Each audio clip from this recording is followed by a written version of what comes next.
Assalamualaikum Bu Yayu. Mohon izin menyampaikan kehadiran kami ke sini dari mahasiswa Magister Teknologi Pendidikan Universitas Bengkulu ingin melakukan pengembangan tugas untuk mata kuliah Teknologi Kinerja. Kami ingin mewawancarai Bu Yayu sebagai kepala sekolah dari SMP Bukit Asam. Dan nanti untuk wawancara akan dipandu oleh rekan saya Bu Heni Sriati. Izin Bu Yayu mau wawancara beberapa terkait program yang ada di SMP Bukit Asam. Boleh Ibu? Boleh, silakan Bu. Ini apa yang bisa saya bantu akan saya bantu. Ya, mungkin yang pertama, program apa sih Bu yang unggulan yang ada di SMP Bukit Asam? Program unggulan ada beberapa sih yang memang kami menjadi prioritas itu Bu ini. Sebagai sekolah swasta kita juga harus mempunyai poin-poin yang menjadi kekuatan kita. Di antaranya kita mempunyai kurikulum nasional dengan penambahan mata pelajaran tertentu. Kita ada 3 mata pelajaran yang tidak diterapkan di sekolah lain, yaitu ada PTQ, ada English Cambridge, dan bahasa Arab. Kemudian di sini juga kita di dalam proses pembelajaran berusaha menerapkan bilingual ini. Dan satu lagi yang mungkin di lingkungan kita di wilayah Tanjung Inim, Muara Inim, sepertinya baru kita nih yang menerapkan, yaitu pembelajaran berbasis smart school itu ini. Mungkin dalam menentukan visi misi tadi Bu ya, program sekolah unggulan melibatkan siapa saja Bu ya untuk membuat program-program unggulan. Oke.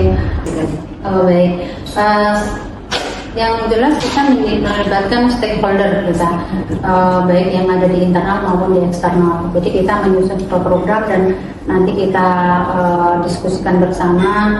Itu tekniknya Bu ini, karena sebuah sistem itu tidak bisa berkembang dengan dari satu individu atau dari satu kelompok. Artinya memang itu berdasarkan dari pemikiran semua gitu. Terakhir, bagaimana Bu Ibu mengukur proses pelaksanaannya itu?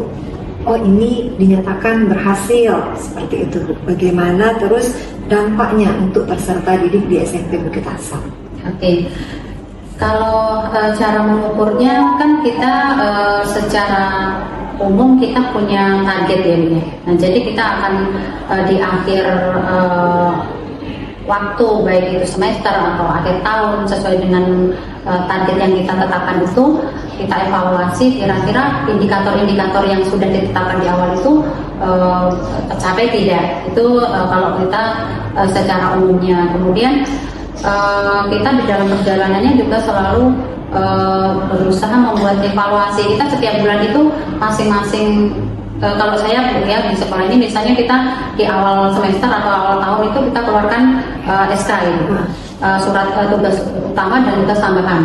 Kemudian setiap bulan kita punya alat-alat evaluasi atau alat ukur. Jadi mereka misalnya harus membuat program, sudah belum, kemudian kegiatan mereka apa, itu kalau sudah mereka melaporkan, kita punya daftar checklistnya. Jadi kalau misalnya di dalam perjalanannya mereka kita cek dari kayak rapot bulanan itu mereka ada yang masih belum terlaksana, kita akan evaluasi atau kita tanyakan kira-kira kendalanya ada di mana, masalahnya ada di apa. Dari itu kita akan cari solusinya bersama-sama gitu. Ditindaklanjuti. Ya, betul. Kemudian dampaknya alhamdulillah karena kita sifatnya evaluasi tidak hanya di akhir, kita selalu progresnya kita pantau secara berkelanjutan. Akhirnya kita juga tahu apakah itu berdampak atau tidak. Kita juga untuk mengetahui dampaknya kita ada refleksi baik dari yang kita yang menyusun program maupun dari umpan balik dari siswanya. Mereka boleh menilai gurunya. Misalnya contohnya ya Bu, ini kalau misalnya di dalam proses pembelajaran saya tidak terlalu fokus angket itu ke orang tua, saya lebih kepada konsumennya di sini, konsumen yang secara langsung atau stakeholder kita yang utama adalah siswa kita gitu ya, pelanggan utama itu siswa. Jadi saya membuat angket yang isinya anak-anak boleh menilai gurunya.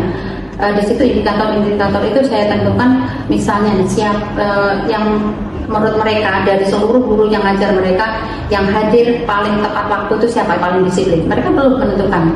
Jadi nanti akan ada ranking-ranking dan mereka boleh tidak dan itu tidak menyebutkan nama. Jadi mereka benar-benar terbuka untuk menilai guru. Jadi kami di setiap semester itu tahu siapa guru yang menurut anak-anak paling rapi, paling disiplin, atau mungkin di dalam pembelajarannya paling kreatif. Karena mereka kan guru-guru kan menyediakan proses pembelajaran yang interaktif, yang mereka inovasi dan improvisasinya.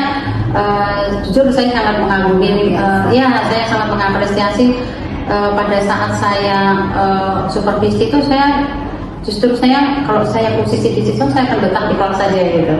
Itu jadi itu salah satu mengukur dan dampaknya, dan anak-anak setiap akhir pembelajaran mereka akan membuat refleksi yang kembali itu sudah secara kontinu. Kemudian kalau kita dampaknya yang jelas orang tua juga tadi melalui angket dari orang tua kita bisa mengukur tingkat kepuasan mereka. Kemudian kalau ukuran dari dinas itu juga kan ada indikator-indikatornya ya Bu ya, mungkin dari akreditasi, dari raport mutu. Itu menurut saya itu merupakan beberapa indikator yang bisa dijadikan acuan bahwa apa yang kita lakukan itu sudah sampai seberapa bagus gitu, atau sudah seberapa sesuai dengan yang seharusnya. Itu sih Bu ini yang bisa saya sampaikan. Ya, mungkin itu saja yang perlu saya ketahui dan rekan-rekan. Terima kasih banyak Bu Yayu atas sharingnya, ilmunya yang sudah diberikan. Sama-sama. Mohon maaf jika ada yang kurang berkenan Bu ini. Terima kasih banyak Bu Yayu. Mungkin itu saja sepertinya. Saya akhiri. Assalamualaikum warahmatullahi wabarakatuh. Izin Miss Citra minta waktunya sebentar ya untuk wawancara, dan lanjuti dengan wawancara dari Kepala Sekolah. Kemarin saya mendengar bahwasannya di SMP Bukit Asam ada program Smart School. Seperti apa ya programnya? Oke, baik. Ini adalah program yang merupakan sistem digitalisasi pembelajaran. Jadi semua pembelajaran itu kita coba digitalisasi, Bu. Baik dari perencanaan, pelaksanaan sampai dengan evaluasi pembelajaran. Oke, jadi tujuannya untuk dilaksanakan menggunakan Smart School dalam pembelajaran ini seperti apa? Yang pertama tujuannya sebenarnya kita mau mempermudah proses pembelajaran itu sendiri, karena sebenarnya teknologi itu bukan menyusahkan Bu ya, tapi justru kalau kita manfaatkan dengan baik itu justru memudahkan. Kemudian yang kedua tujuannya adalah tadi kita mencoba untuk mengakomodir pembelajaran sesuai dengan kodrat zamannya, karena sekarang itu siswa-siswa kita tuh kan generasi Z, generasi Alpha yang memang mereka tuh dari lahir pun sudah di dunia digital. Jadi sebenarnya mereka hari-hari tuh sudah terkait dengan digital. Jadi mau nggak mau kita pembelajaran pun kita akan menyesuaikan dengan generasi tadi. Oke, berarti dalam tersebut. Iya. Nah, untuk pengembangan pelaksanaan digitalisasi Smart School di sekolah ini tentunya kan merupakan peran dari kepala sekolah. Sejauh ini bagaimana pendampingan dari kepala sekolah untuk pengembangan program Smart School ini? Oke, baik. Memang sebenarnya dari 2020 kepala sekolah itu sangat mendukung dengan program ini ya Bu ya. Jadi kita juga menyiapkan guru-guru kita, mau nggak mau kita harus adakan terus pelatihan untuk guru-guru supaya punya kemampuan, karena walaupun kita sudah berbasis Smart School tapi guru-gurunya tidak punya kemampuan, dan itu kita mendapat dukungan penuh. Jadi kita memang ada program, ada evaluasi juga seperti apa kemampuan guru, itu dukungan dari kepala sekolah.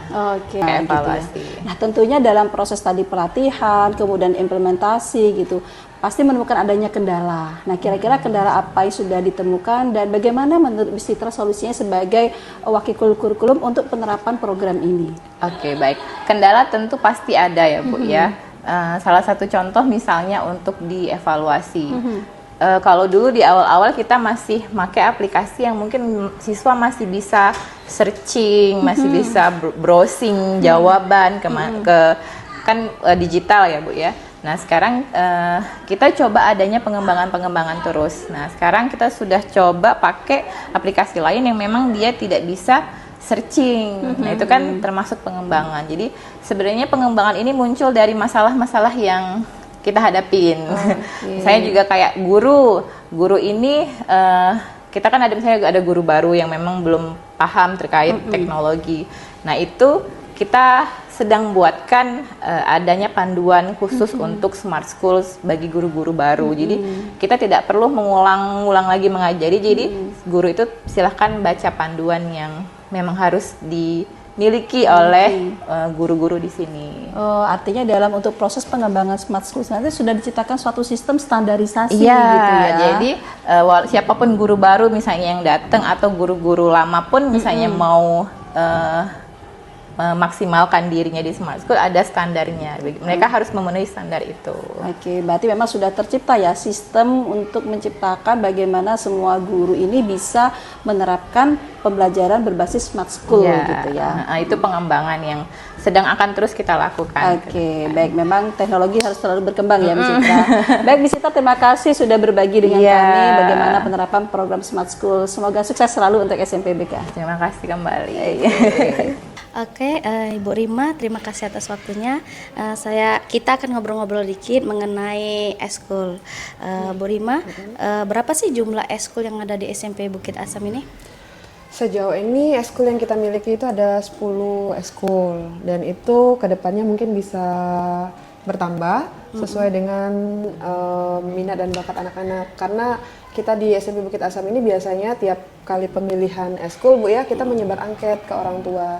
Jadi biasanya kita menampung apakah ada eskul atau kegiatan seperti apa yang diharapkan dijadikan eskul di SMP Bukit Asam. Kemudian Bu, bagaimana sih cara kepala sekolah melibatkan Ibu dalam menyusun program eskulnya?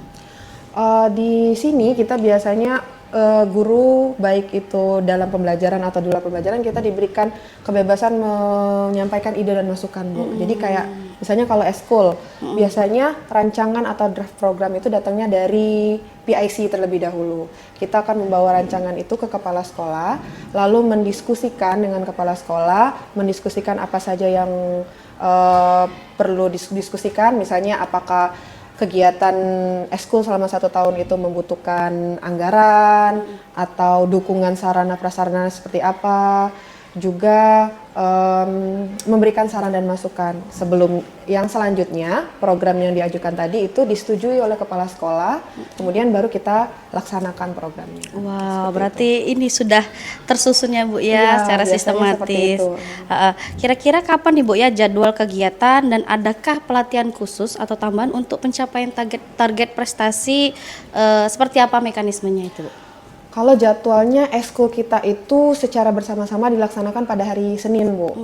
Cuma untuk beberapa eskul itu ada yang pembinanya memberikan pertemuan tambahan, misalnya kayak eskul basket, eskul futsal, eskul shooting gitu, karena dipandang membutuhkan ekstra latihan seperti itu. Mekanisme seperti itu Iya. sudah disusun jadwal.